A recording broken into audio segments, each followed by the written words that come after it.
13절까지 말씀 신약 73면에 있습니다. 마가복음 11장 1절에서 3절까지 말씀 우리 세 절인데요. 우리 함께 한 목소리로 합독하도록 하겠습니다. 1절입니다. 시작.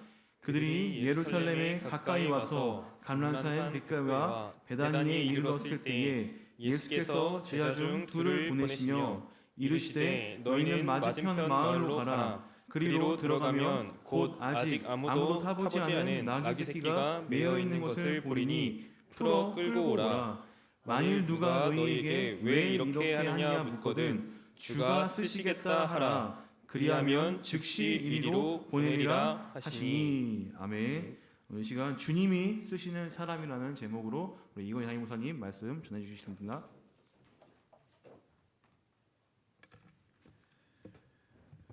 네, 여러분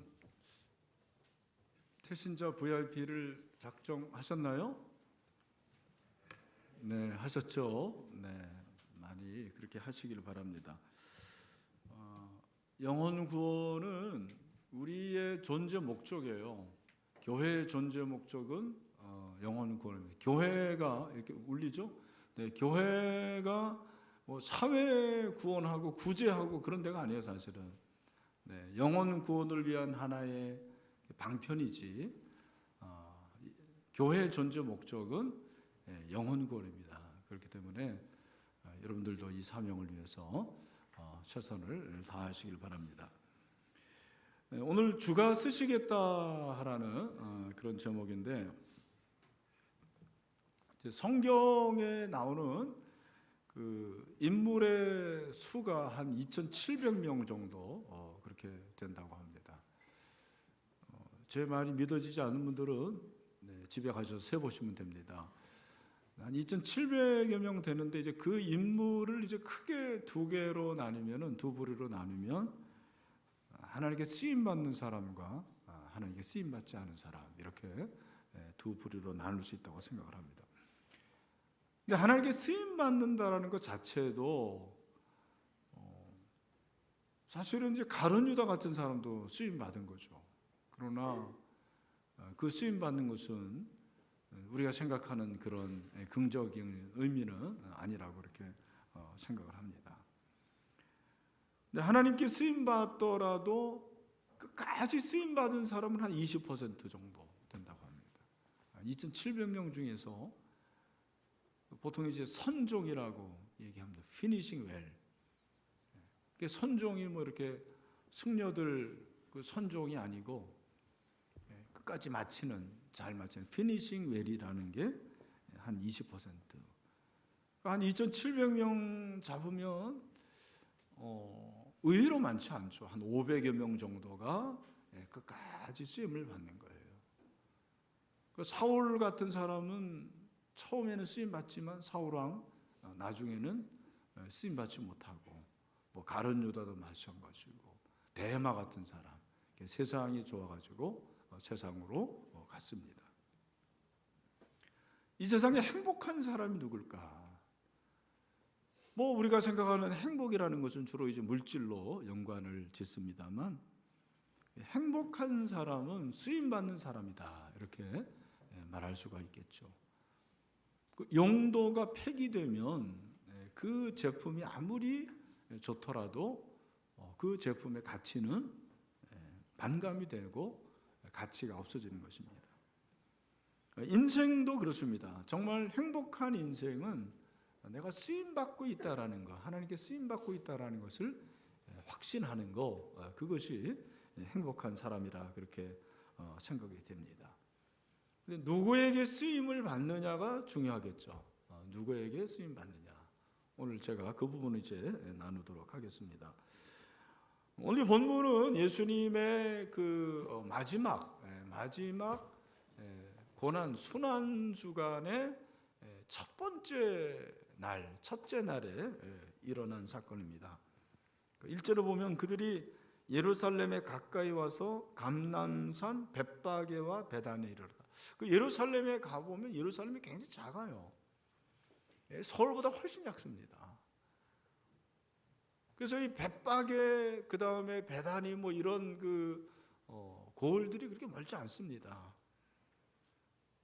근데 거기에 이제 이르렀는데 예수님이 제자 중 둘을 보내가지고 맞은편 마을로 가라. 그러면 아직 아무도 타보지 않은 나귀 새끼가 메어 있을 건데 그 나귀 새끼를 끌고 와라. 이렇게 예수님께서 말씀을 하시는 거죠. 그러니까 이 말씀 우리가 어찌 생각해 보면 예수님 그렇게 안 봤는데 자기 것도 아닌데 이렇게 가져오라 그러지?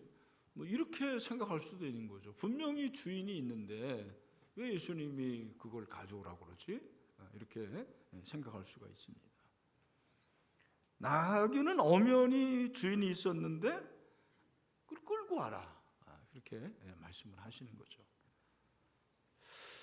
여러분, 우리가 이 말씀을 이제 볼 때 이 말씀만 보면은 좀 이상한 거지만 사실은 이 말씀 그 다음에 무화과 나무를 저주하는 사건이 나오는데 이 무화과 나무 저주의 사건도 보는 사람에 의해서 예수님 사랑을 이렇게 강조하시는 분이 왜 나무를 저주하지? 무화과 나무 때도 아닌 것 같은데 열매를 맺을 때도 아닌데 왜 무화과 나무를 저주했을까? 뭐 이런 질문을 해보는 거죠. 그런데 두 가지 다 우리가 하나로 이제 묶을 수 있는 게 뭐냐면 예수님이 만물의 주인이라는 거예요. 만물의 주인이신 그분이 나귀 새끼를 가져오라는 것은 우리가 생각할 때는 그 나귀 새끼의 실제적 주인이 있겠지만 궁극적인 의미에서 주님이 주인이시죠. 여러분, 어떤 분들은 11조를 이제 내라고 그러면은 왜 11조를 내야 되냐? 그거 내가 열심히 벌은 돈인데 왜 하나님께 드려야 되느냐? 이제 이런 얘기를 하는 거죠. 근데 성경에 이제 많은 주제가 있습니다만 그 주제 중에 하나가 하나님의 주인 되심, 이 주제권이에요, 주제권. 우리가 하나님의 주제권을 인정하지 않으면 사실 신앙생활하기가 굉장히 어렵습니다. 근데 성경에 하나님이라는 이 명칭을 여러 가지로 이제 설명을 할 수 있습니다만 그 중에 가장 흔한 하나님의 명칭은 야훼예요, 야훼.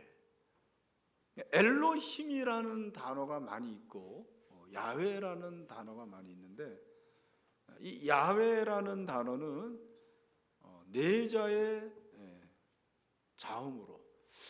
근데 제가 죄송합니다. 이게 자꾸 울리는데 나는 거슬리는데 제가 가지고 있는 요 세팅을 바꾸지 마세요. 바꾸면 안 돼요. 자꾸.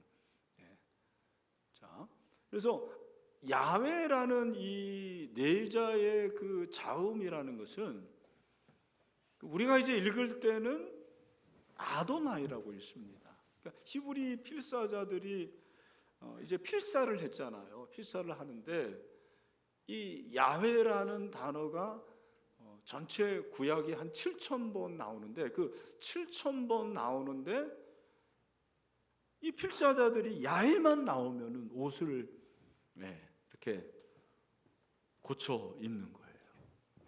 그리고 조선 시대로 따지면은 붓을 다시 이렇게 깨끗하게 해가지고 야훼 그렇게 적습니다. 근데 이 야훼라는 이름이 얼마나 높은 이름이냐면 야훼라는 말을 발음을 못하는 거예요. 다른 발음을 합니다. 그게 바로 아도나이예요. 아도나이. 우리 목사님도 히브리어 공부했지만 그 야훼라고 우리가 읽을 때 지금도 읽을 때 아도나이라고 읽습니다. 왜냐하면 너무 큰 이름이기 때문에. 근데 그 이름의 뜻이 뭐냐면 주인이라는 거예요. 주인. 통치자, 주권자. 그러니까 하나님의 하나님 되심을 우리가 인정하면 어떤 것도 다 가능한 거예요. 대초에 하나님이 천지를 창조하셨다. 그 하나님도 내가 인정할 수 있고, 하나님이 주관하시는 모든 것들이 나는 이해가 돼요.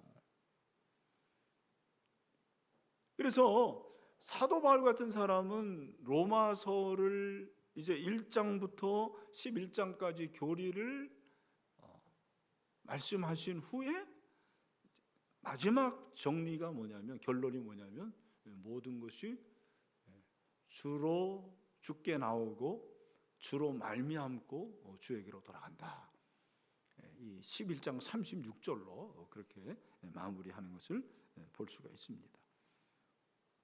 오늘 이 말씀에서 우리가 먼저 알아야 될 것은, 하나님이 누구를 쓰시냐, 우리 주님이 누구를 쓰시냐, 하나님이 주인이라는 것을 인정하는 사람, 이 로드십이 제대로 돼 있는 사람을 쓰신다라는 거예요. 2절을 우리가 이제 그런 의미로 찾아볼 수 있고, 그 다음에 3절에서 만약에 예수님 왜 가져갑니까? 누가 가져오라고 그랬습니까? 그렇게 묻는 질문에 예수님은 답을 주십니다. 주가 쓰시겠다. 주가 바로 헬라의 큐리오스죠. 우리가 아는 로드라는 거죠. 야훼라는 거예요. 주인이 쓰시겠다. 주인이 쓰시겠다고 그러는데 누가 뭐라고 말합니까? 주인이 쓰시겠다. 그리하면 즉시 이리로 보내리라. 신기한 것은 제자들이 진짜 가서 가져오려고 그랬더니 주인이 왜 가져갑니까? 누가 가져오랍니까? 그랬을 때 주님이 쓰시겠다고 합니다. 그러니까 아무 말도 안 하는 거예요. 자, 6절, 제자들이 예수께서 이르신 대로 말한데 이에 허락하는지라, 그렇게 말씀을 하고 있습니다. 우리는 주님의 주권을 인정하고 주님이 나를 써달라고 그래야 돼요. 주님이 나를 쓰는데 내가 그 주님을 인정하지 않는다고 그러면 어떻게 주인 되신 주님이 우리를 사용하시겠습니까?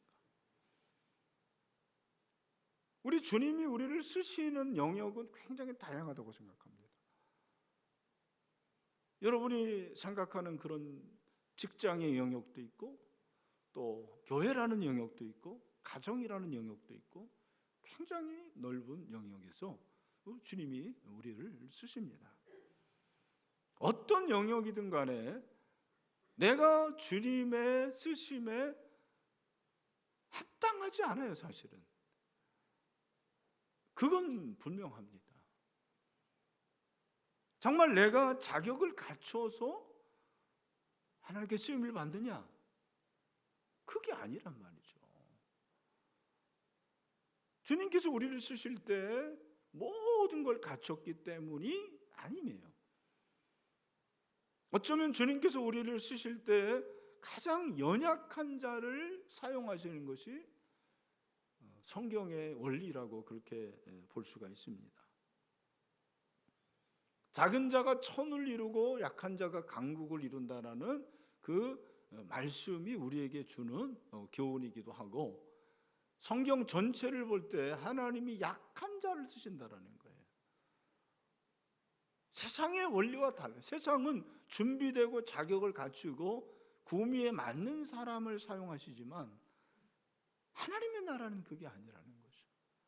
너무 부족하고 너무 연약하지만 그럼에도 불구하고 주님의 손에 붙들림 바 되는, 그게 중요하지, 나의 능력과 나의 경험과 나의 어떠함, 그리고 나의 준비됨, 이런 것들이 나의 경력과 학력이 주님의 쓰심에 맞기 때문이 아니라는 것입니다. 역대하 14장을 보면 이 아하사왕, 남쪽 유다의 3대 왕이죠. 아하사왕 시대에 구수 사람 세례가, 구수라는 것은 이제 이디오피아예요. 이디오피아의 군대 장관이 세라인데 그가 끌고 온 군대는 애굽 군대입니다. 그 말은 애굽 군대에서 이디오피아 사람인데 워낙 탁월하니까 군대 장관을 삼은 거예요. 이 사람이 100만 대군을 끌고서 유다를 쳐들어온 것입니다. 여러분, 지금도 100만 대군이라는 것은 엄청난 숫자입니다. 우리나라 여기 군대 갔다 온 형제들 알죠? 네, 육군이 몇 명입니까? 네, 다 육해공군 해가지고 몇 명이에요? 한 55만 명으로 60만 명이 있는데 요즘 줄어가지고 한 55만 명 정도 됩니다. 그런 우리나라가 이 군사력으로 하면은 몇이에요, 세계? 네, 뭐 중요한 거 아닙니다. 이건 네이버에 쳐보면 다 나와요. 6이에요, 6이. 그러니까 55만인데 6인데, 야, 지금부터 2600년 전에 100만 대군을 끌고 온 거잖아요. 여러분, 놀래야 되는데 안 놀란 겁니다.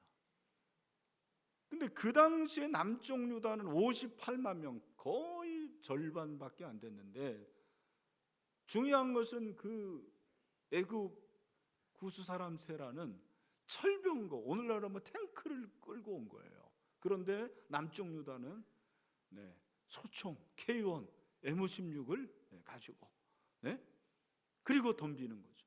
자, 여기서 아사가 어떻게 하느냐? 아사가 하나님께 기도하는 거예요. 그 아사의 기도가 역대하 14장 11절에 나옵니다. 참 제가 좋아하는 말씀인데, 아사가 그의 하나님 여호와께 부르짖으되 여호와여, 힘이 강한 자와 약한 자 사이에는 주밖에 도와줄 리가 없사오니 우리 하나님 여호와여, 우리를 도우소서. 우리가 주를 의지하오며 주의 이름을 의탁하옵고 이 많은 무리를 치러왔나이다. 여호와여, 주는 우리 하나님이시오니 원하건대 사람이 주를 이기지 못하게 하옵소서. 주가 몇 번 나와요? 5번 나옵니다.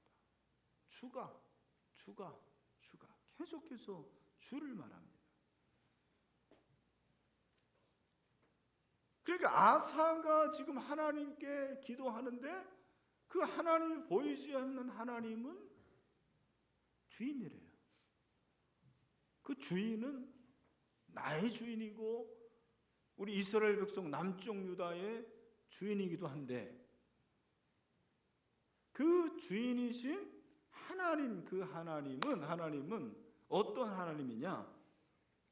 11절을 보면, 다시 보면 맨 마지막의 말씀이 참 저에게는 도전이 됩니다. 사람이 주를 이기지 못하게 하옵소서. 사람이 100만 대군이에요.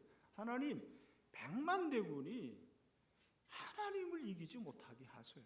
그렇게 얘기하는 거예요. 놀라운 것은 이 사람이 우리가 알고 있는 히브리어 아담이 아니에요. 우리가 이제 아담 그러면 이제 사람이에요. 맨. 모든 인류의 대표성을 말하는 거죠. 여기서 말하는 사람은 히브리어로 에노시입니다. 이건 뜻이 뭐냐? 먼지예요, 먼지. 티끌. 하나님, 저 100만 대군이 제가 볼 때는 먼지입니다. 100만 대군인 것 같지만 하나님이 주인이신데, 주인이신 하나님 앞에서는 저 100만 대군이 먼지같이 작은 거 아닙니까? 놀라운 발상이죠. 우리는 10,000명을 봐도 100만 대군으로 보는데 이 아사는 100만 대군을 먼지로 본 거예요. 티끌로 본 거예요. 그러면서 하나님이 주인이십니다. 주인이신 하나님, 우리를 도와주세요. 그렇게 기도를 하고 있습니다. 우리가 이 세상을 살아갈 때 하나님을 어떤 존재로 여기는가가 너무 중요한 것 같습니다. 하나님이 정말 주인이 되시기 때문에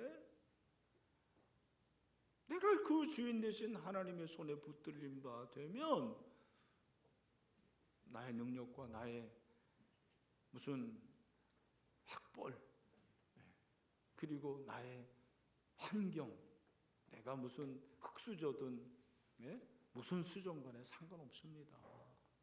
하나님이 저를 써주시면 됩니다. 그런 그 믿음, 이 믿음이 얼마나 중요한가를 말해줍니다. 물론 그렇다고 해서 그런 믿음을 가지고 아무것도 하지 말라라는 얘기는 아니죠. 근데 우리 믿음이 그렇게 주님이 나를 쓰신다라는 이런 그 확신과 또 소망, 이런 확신이 믿음이 나에게 있는가를 질문해 보는 거죠. 저는 이제 이 말씀에 대한 간증이 있습니다. 제가 2001년도에 우리 신일교회에 부임을 했는데 저는 그 당시에 우리 교회에 올 마음이 없었어요. 내가 사역하고 있는 교회에서 정말 사역을 잘하고 있었는데 우리 신일교회에서 저를 부르면 나는 너무 나이가 어렵습니다. 젊었어요. 그리고 준비도 되지 않은 사람입니다. 근데 하나님께서 부르시는 거예요. 저와 제 아내가 어떻게 해야 되느냐. 여러분 이럴 때는 어떻게 됩니까? 기도해야죠.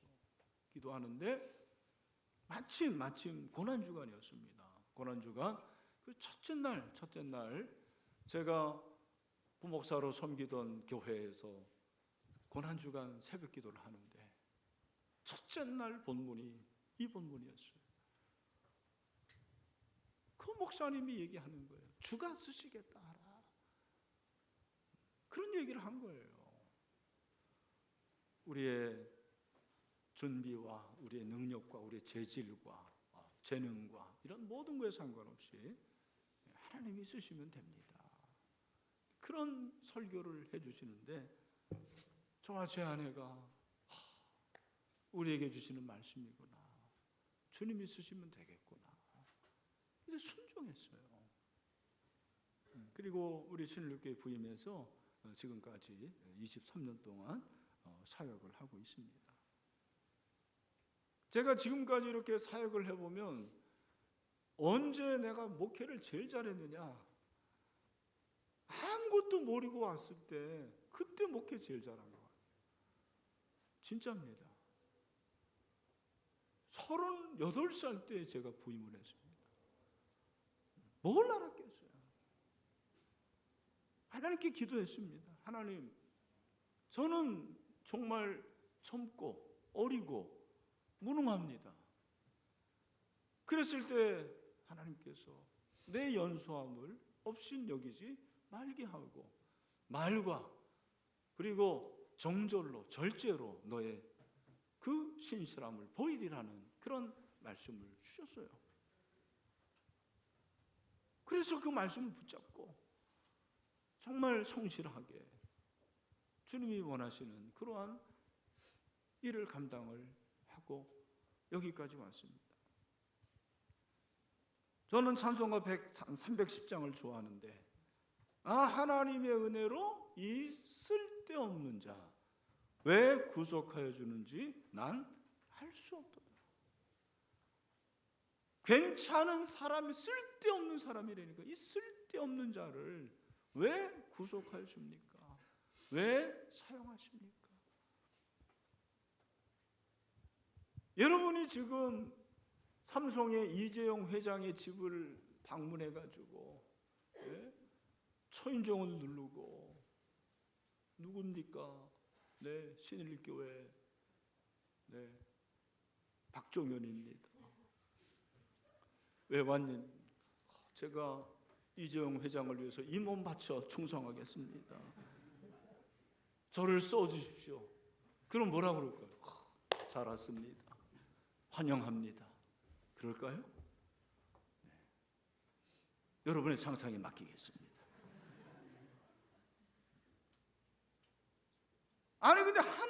이미 하나님이 나를 쓰시겠다라는 거잖아요. 삼성의 이재용 회장도 나를 안 쓰는데 하나님이 만군의 하나님이신데 그 주인이신 하나님이 쓰겠다 그렇게 말씀하시는 거예요. 그러니까 우리가 어떻게 해야 되느냐? 오늘 이 말씀에서 우리가 두 가지 중요한 주제를 말씀을 드립니다. 첫 번째는 이 겸손이에요, 겸손. 또 하나는 순종. 주님이 쓰시겠다 했을 때 그러면은 나는 뭘 해야 되느냐? 겸손하라는 거예요, 겸손. 또 하나는 순종하라는 거예요. 겸손과 순종. 여기 아무도 타보지 않은 나귀 새끼, 이건 뭘 말하냐? 이건 겸손을 말하는 거예요. 예수님이 이 나귀 새끼를 타고 입성하십니다. 요세푸스에 의하면 아무도 타보지 않은 나귀 새끼를 탈 수 있는 존재는 왕밖에 없는 거예요. 예수님이 왕으로 입성하십니다. 그랬을 때 이스라엘 백성들이 호산나 호산나 합니다. 지금 우리를 구원하소서. Save us now. 그게 호산나예요. 네? 호산나, 우리를. 호산이라는 것은 구원하다라는 동사예요. 우리를 구원하소서. 우리를 구원하소서. 예수님이 나귀 새끼를 타고 그렇게 들어가십니다. 이 나귀 새끼의 입장에서는 가장 겸손하게 예수님을 태우고 들어간 거예요. 그 나귀 새끼가 지금까지 한 일 중에 가장 위대한 일, 아니 모든 전 세계의 나귀 새끼 중에서 가장 위대한 일을 한 나귀는 바로 이 나귀 새끼예요. 이름도 없겠죠. 그죠? 그러나 그가 겸손하게 예수님을 태우고 예루살렘에 들어간 것입니다. 이 세상은 교만한 사람을 더 좋아하는 것 같습니다. 이 세상은 정말 자신만만하고 자기 것을 드러내고 더 나타내고 하는 그런 사람을 능력이 있는 사람으로 생각합니다. 겸손이라는 것과 자기를 나타내는 것은 다를 수 있지만 겸손이라는 것은 내가 능력이 있음에도 내 능력을 낮출 수 있는 것, 그리고 나의 능력으로 상대방을 높여줄 수 있는 게 겸손입니다. 겸손은 무조건 낮아지는 게 겸손이 아니에요. 무조건 낮아지는 거는 웬만한 사람은 다 할 수 있어요. 근데 진정한 겸손은 상대방을 높여, 이 나귀 새끼가 예수님을 최고로 높인 거예요. 여러분도 마찬가지입니다. 제가 살면서 겸손이 어려운 것은 나를 낮추는 게 겸손이 아니라니까요. 나를 낮추는 겸손은 웬만하면 다 해요. 그죠? 특별히 내가 가진 게 없다, 나는 별로다, 그러면 오히려 겸손하기가 쉽죠. 내가 가진 게 많아. 나는 IQ도 높고 그리고 직장도 좋고 그리고 능력도 있어. 그런데 나를 낮추는 게 어렵죠. 근데 그거보다 더 어려운 것은 나랑 비슷한데 그를 높여주는 거예요. 그가 잘 되는 것을 내가 인정해 주는 거예요. 이게 얼마나 어려운 일입니까? 그래서 우리가 정말 겸손이라는 것은 나를 낮추는 것도 있지만 상대방을 높여주고 인정해주고 하는 이런 사람이 잘 되는 거예요. 그런 사람은 주변 사람들을 행복하게 하는 거예요. 그런 사람은 주변 사람들에게 기쁨을 줘요. 그죠? 어쩌면 그 사람 앞에서는 무장해제를 할 수도 있는 거죠. 그런 사람은 적이 없어요. 적이 많은 사람은 성공하기 쉽지 않습니다. 그죠? 하나님 앞에서 우리가 하나님을 주인으로 섬기고 그리고 또 다른 사람을 높여주는 이런 겸손이 우리에게 필요한 것입니다. 또 하나는 순종입니다. 오늘 이 본문을 보면 제자들이 순종한 거예요. 예수님이 끌고 와라 그러니까 댓글 달지 않습니다. 예썰 가겠습니다. 아유 예수님 뭐 이거 될까요? 진짜 안 오면 어떡하죠? 그런 얘기 안 해요. 그냥 알았습니다. 가서 끌고 오고. 여러분이 주인도 대단한 사람. 주인이 누군지 몰라요. 무명인데 그냥 주가 쓰시겠다 하라. 그러니까 알았습니다. 가져가십시오. 이게 순종하는 거예요. 여러분 이 세상에서 순종만큼 어려운 일은 없는 것 같습니다. 특별히 이 제자들은 예수님으로부터 권위를 부여받은 사람이에요. 잘 들으십시오. 그러니까 여러분 왜 하나님의 권위를 인정하는 것이 중요하냐면 하나님을 최고의 권위자로 인정하는 사람은 그 최고의 권위자이신 하나님이 권위를 주신 분, 권위를 부여받은 사람에게 또 순종을 할 수 있는 거예요. 그 권위를 부여받은 사람이 누굽니까? 여러분의 부모님이에요. 여러분 부모님에게 순종하십니까? 우리 아빠, 우리 엄마 뭐 별로 배우지도 못하고 그렇고 그런 사람인데 그렇게 생각하면요 순종 못해요. 그런데 영적인 이 흐름이 하나님이 최고의 권위자인데 그분이 부모에게 권위를 주셨어요. 그러면 내가 그 권위를 인정하는 거죠. 우리 라이프캐쳐의 김홍룡 목사님에게 권위를 주신 거예요. 그러면 그 권위를 부여받은 이분에게 여러분이 순종하는 거예요.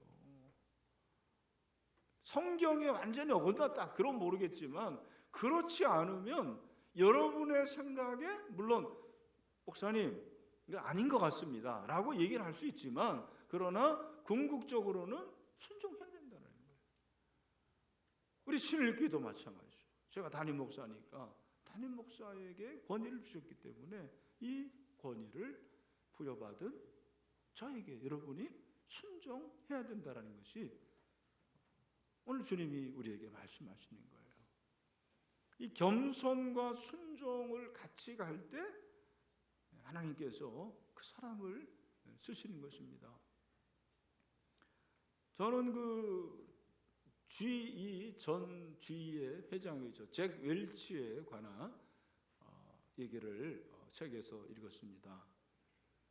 여러분 잭 웰치는 여러분이 아시는 대로 원칙 중심의 리더십이라는 그런 유명한 리더십의 대가입니다. 근데 이분이 대단한 그분임에도 불구하고 한국에 와가지고 물론 유수의 기업 총수들이지만 그분들하고 만나서 악수를 하는데 고개를 숙인다라는 거예요. 고개를 악수하고 고개를 숙이면서 그렇게 사람을 만나더라는 얘기예요.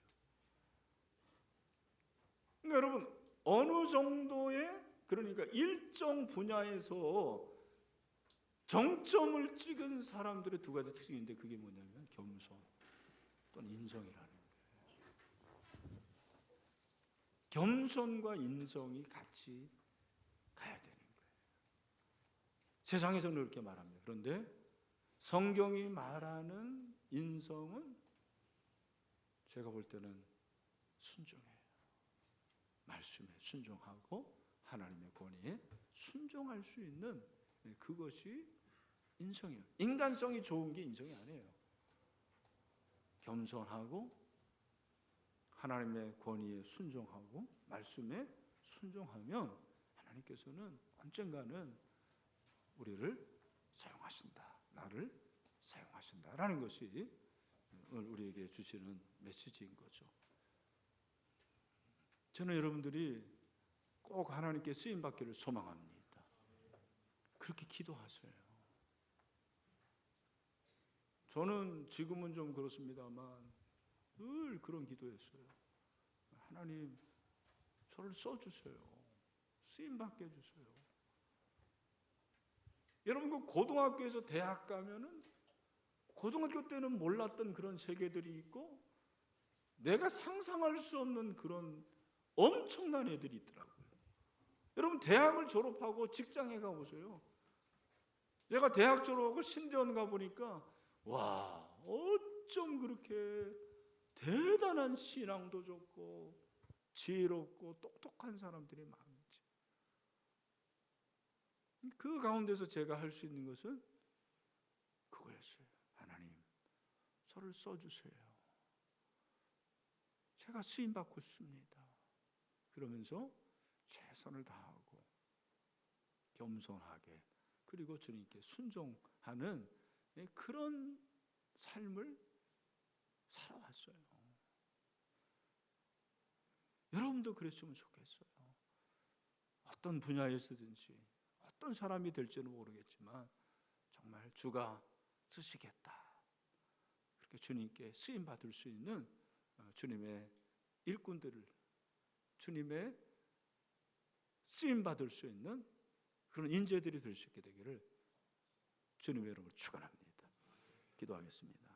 하나님 아버지, 주님께 쓰임 받고 싶습니다. 주여, 써 주시옵소서.